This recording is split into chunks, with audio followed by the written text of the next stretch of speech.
Setting: Lagos, Nigeria, spreading across Ghana, Kenya, and South Africa.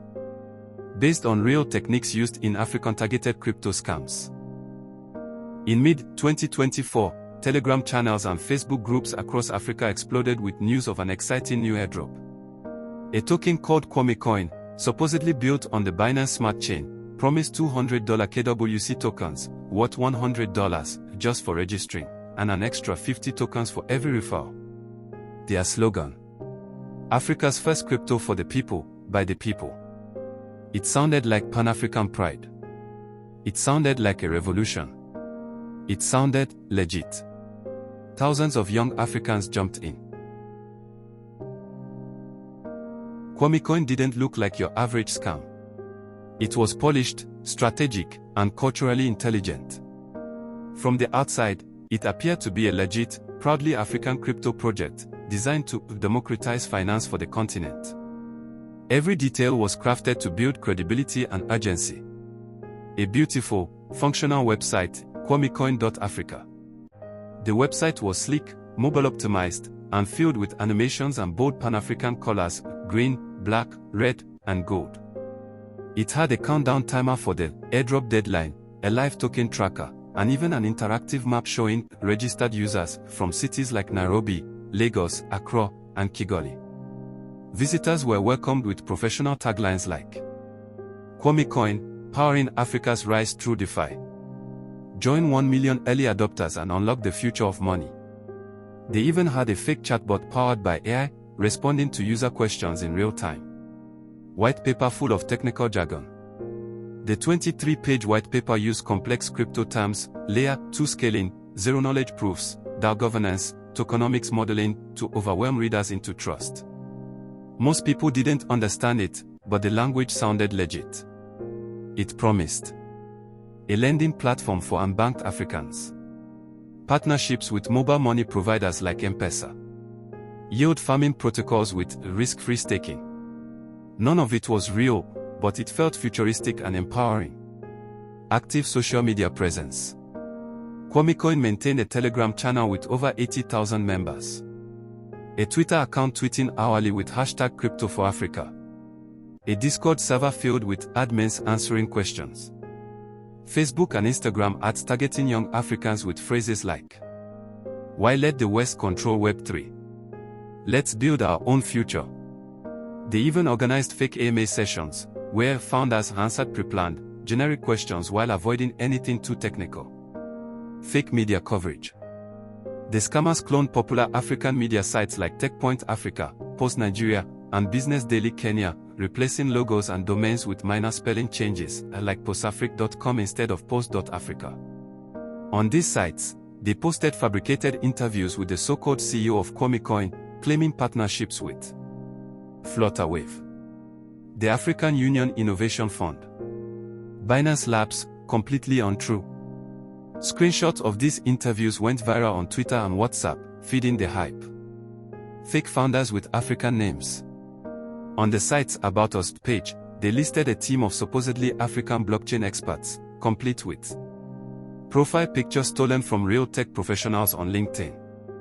Fake LinkedIn accounts showing degrees from universities like Makerere, Covenant, and UCT. Endorsements by fabricated colleagues praising their work in digital inclusion. Some of these identities were copies of real people, but with altered names and backgrounds, making the scam even more deceptive.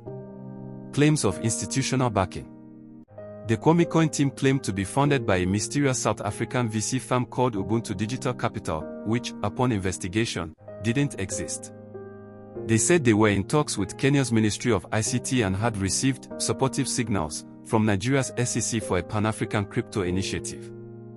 They even posted Photoshop pictures of government officials with their logo in the background. Bottom line: this was no amateur job. KwameCoin was a well-packaged lie designed to exploit the hunger of Africans looking for the next big crypto opportunity.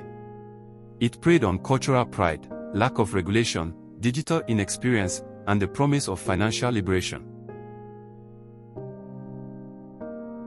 On the surface, claiming the KwameCoin airdrop looked easy and harmless, just 3 simple steps that promised financial freedom. Connect your wallet to whether on MetaMask, Trust Wallet, or another BSC-compatible wallet, users were prompted to authorize the site to verify their address. Sign a transaction to claim tokens. The site asked users to confirm a transaction in their wallet. It didn't cost gas.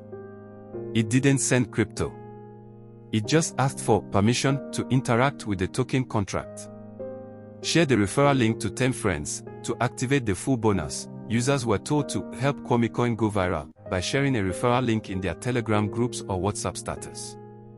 It all seemed innocent enough. No upfront payments. No suspicious downloads. Just a smooth, clean user experience. After all, how dangerous could it be to connect your wallet and sign a transaction? Here's where the scam got technically clever and ethically criminal. The so-called claim transaction was actually a set approval for function or similar permission command in the smart contract. This function, when signed, granted the scammer's wallet full access to all tokens in the user's wallet, not just KwameCoin, but anything else stored there. It wasn't immediately obvious. The tokens didn't disappear instantly. That was part of the plan. The scammer waited silently, just long enough for the scam to spread like wildfire through word of mouth.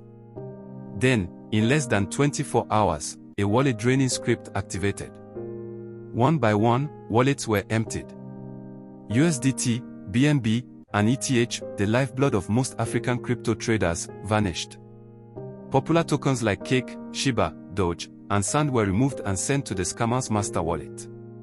Even NFTs stored on BNB chain, including metaverse land and gaming items, were transferred out using smart contract calls. Everything was gone without needing your seed phrase or password. At first, users thought it was a bug. Then the pattern became clear. Wallets that interacted with the Airdrop contract were all getting drained. Referral leaders, those who shared the scam most widely, were often the biggest victims because they had more valuable wallets. Telegram and WhatsApp groups exploded with panic.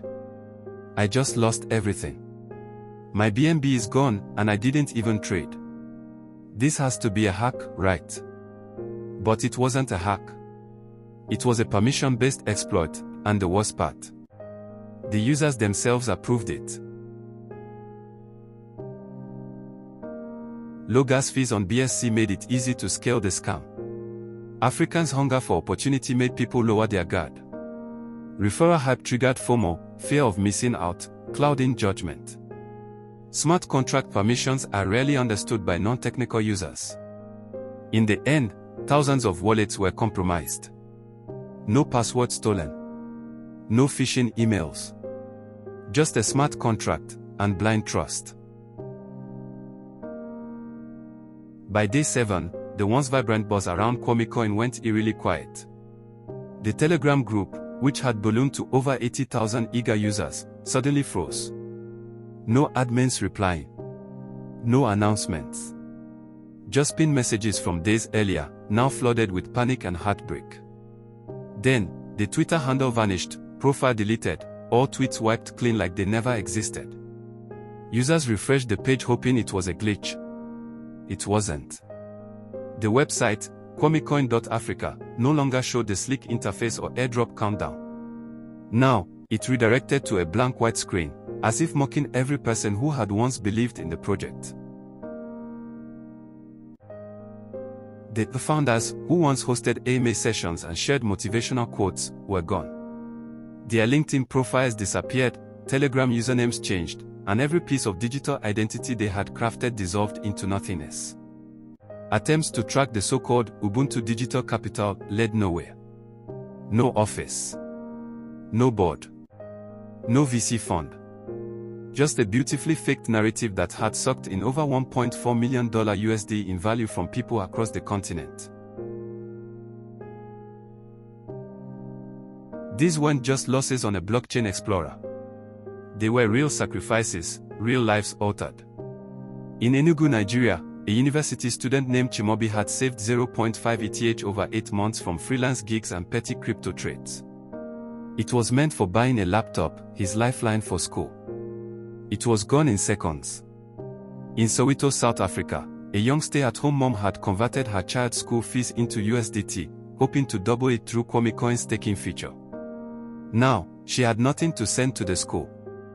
In Kumasi, Ghana, a motorbike delivery rider lost his savings meant for a bike upgrade, his only tool for making a living. And those were just a few of the stories. WhatsApp groups overflowed with grief, shame, and self-blame. How could I fall for this? I told my cousin to join, now he's angry. My wallet is empty and I don't even know what I signed. What stung the most was that many victims had never been scammed before. This wasn't greed, it was hope that betrayed them.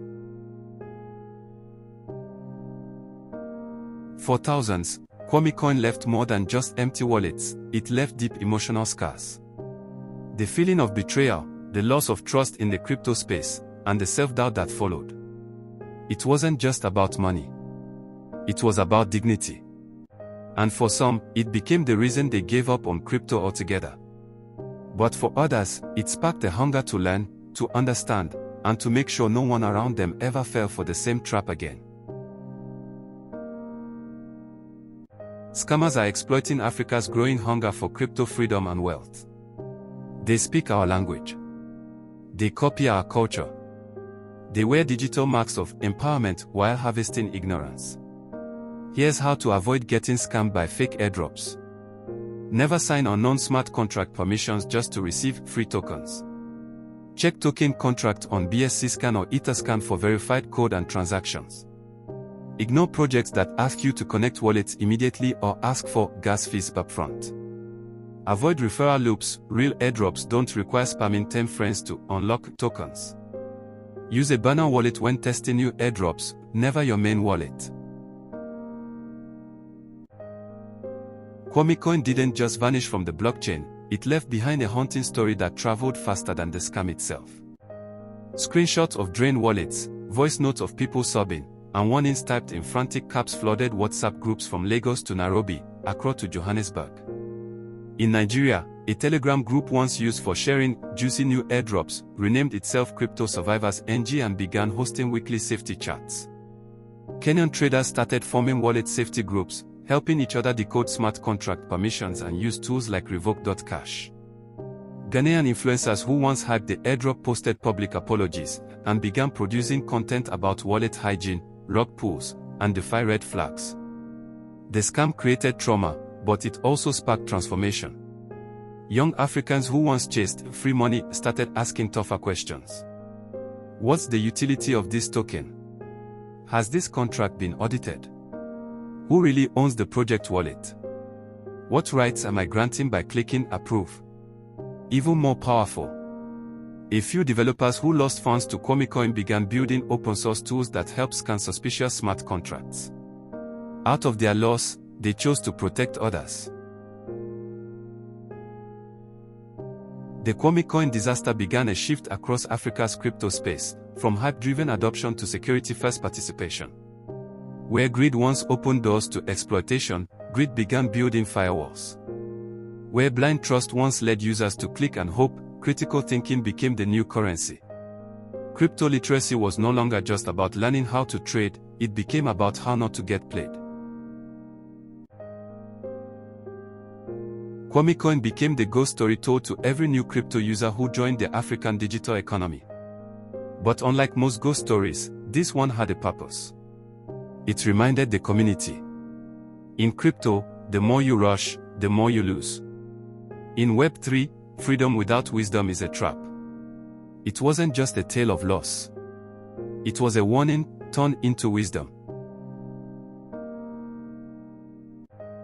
Not every airdrop is a blessing. Some are bait. In the world of crypto, free often comes with hidden fees, and sometimes, the cost is everything you own. That flashy token drop promising quick riches might just be a cleverly disguised trap set by invisible thieves. They don't kick down your door, they slip into your wallet through one careless click. Stay sharp. In this space, ignorance isn't just expensive, it's dangerous. Always question the link. Verify the project. Double-check the contract. In Web3, no one is coming to save you. You are your own bank, your own security, and your own defense. Stay sovereign. Crypto gives you power, but it's a double-edged sword. The same freedom that lets you earn without borders also means you carry all the risk. No customer support. No reversals. No second chances. So guard your sovereignty with vigilance, not naivety. Learn. Ask. Think. Then act. Protect your wallet like your life, because in this digital economy, it just might be.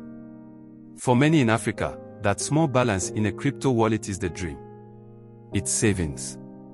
It's school fees. It's freedom from unstable currencies, corrupt systems, and limited opportunities. Losing it doesn't just hurt, it can set you back years. That's why your wallet is more than just an app. It's your digital identity, your economic lifeline, your future.